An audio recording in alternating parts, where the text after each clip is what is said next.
Aujourd'hui, on va connaître le petit secret de Léa. Dans un petit village bordé de prairies verdoyantes et de collines douces, vivait une fillette nommée Léa.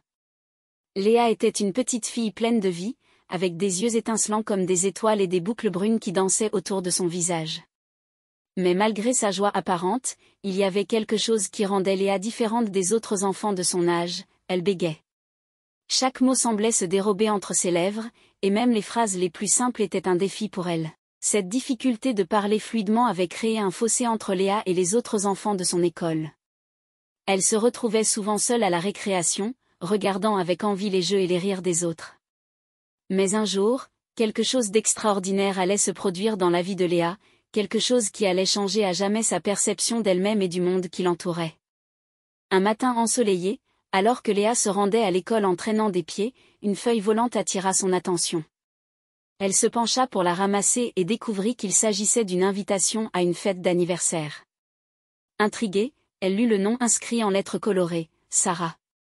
Sarah était une nouvelle élève dans l'école de Léa, et bien qu'elle ne se soit pas beaucoup parlé, Léa avait toujours admiré sa gentillesse envers les autres enfants.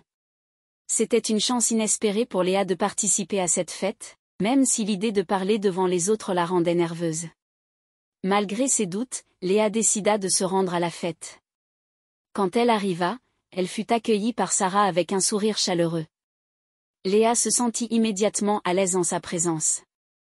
Les autres enfants étaient là aussi, riant et s'amusant, mais Léa se tint en retrait, se sentant incapable de se joindre à eux à cause de son bégaiement.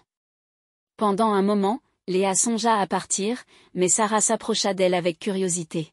« Pourquoi tu ne joues pas avec les autres, Léa ?» demanda-t-elle doucement. Léa baissa les yeux, sentant la chaleur de la honte lui monter aux joues. « Je bégaye » murmura-t-elle à voix basse.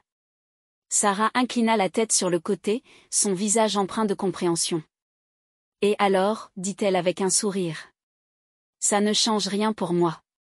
Tu veux jouer avec nous ?» Léa fut prise de court par la réaction de Sarah. Jamais personne ne lui avait parlé avec autant de gentillesse et de simplicité. Avec un sourire timide, elle accepta l'invitation et se joignit au jeu.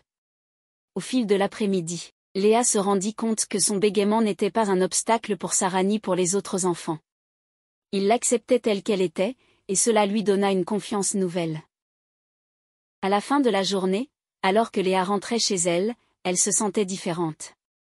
Elle avait découvert que l'amitié ne se limitait pas aux mots, mais se trouvait dans les gestes simples et les sourires chaleureux. Et grâce à Sarah, elle avait trouvé un nouvel espoir, celui de se sentir acceptée et aimée, même avec ses imperfections. Merci pour votre attention. Si nos histoires vous plaisent, n'oubliez pas de vous abonner.